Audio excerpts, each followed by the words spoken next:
ಏನು ಲವ್ವ ಇದ್ರೆ ಅವನಮ್ಮ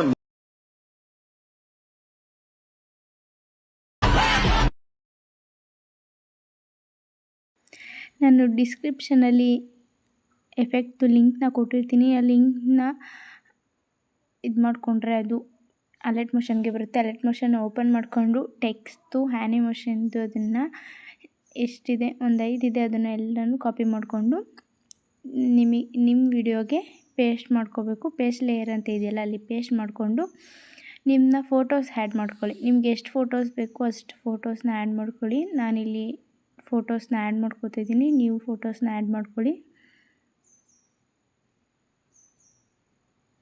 ಹಾಗೆ ಇನ್ನೂ ಯಾರ್ಯಾರು ನನ್ನ ಚಾನಲ್ನ ಸಬ್ಸ್ಕ್ರೈಬ್ ಆಗಿಲ್ಲ ಅವ್ರು ಈಗಲೇ ನನ್ನ ಚಾನಲ್ನ ಸಬ್ಸ್ಕ್ರೈಬ್ ಆಗಿ. ಇವಾಗ ಫೋಟೋಸ್ ಎಲ್ಲ ಸೆಲೆಕ್ಟ್ ಮಾಡ್ಕೊಂಡಾಯಿತು. ಇವಾಗ ಫೋಟೋಸ್ನ ಅಡ್ಜಸ್ಟ್ ಮಾಡ್ಕೊತಿದ್ದೀನಿ. ನಾನು ಕೊಟ್ಟಿರೋ ಲಿಂಕಲ್ಲಿ ಎಫೆಕ್ಟ್ದು ಲಿಂಕ್ ಇದೆ. ಆ ಎಫೆಕ್ಟ್ನೆಲ್ಲನೂ ಕಾಪಿ ಆಲ್ ಎಫೆಕ್ಟ್ ಮೇಲೆ ಕ್ಲಿಕ್ ಮಾಡಿಕೊಂಡು ಬ್ಯಾಕ್ ಬಂದು ಪ್ರಾಜೆಕ್ಟ್ ಮೇಲೆ ಕ್ಲಿಕ್ ಮಾಡಿಕೊಂಡು ಎಫೆಕ್ಟ್ನ ಪೇಸ್ಟ್ ಮಾಡ್ಕೊಳ್ಳಿ. ನೆಕ್ಸ್ಟ್ ಎಲ್ಲ ಇದೇ ಥರ ಎಲ್ಲ ಎಫೆಕ್ಟ್ನು ಕಾಪಿ ಮಾಡಿಕೊಂಡು ಪೇಸ್ಟ್ ಮಾಡ್ಕೊಳ್ಳಿ. ನೋಡಿ ಇವಾಗ ವಿಡಿಯೋ ಈ ಥರ ಬಂದಿದೆ. ಇದೇ ಥರ ವಿಡಿಯೋಸ್ ಬೇಕು ಅಂದರೆ ನನ್ನ ಚಾನಲ್ನ ಸಬ್ಸ್ಕ್ರೈಬ್ ಮಾಡ್ಕೊಳ್ಳಿ, ಲೈಕ್ ಮಾಡಿ, ಶೇರ್ ಮಾಡಿ. Thank you for watching.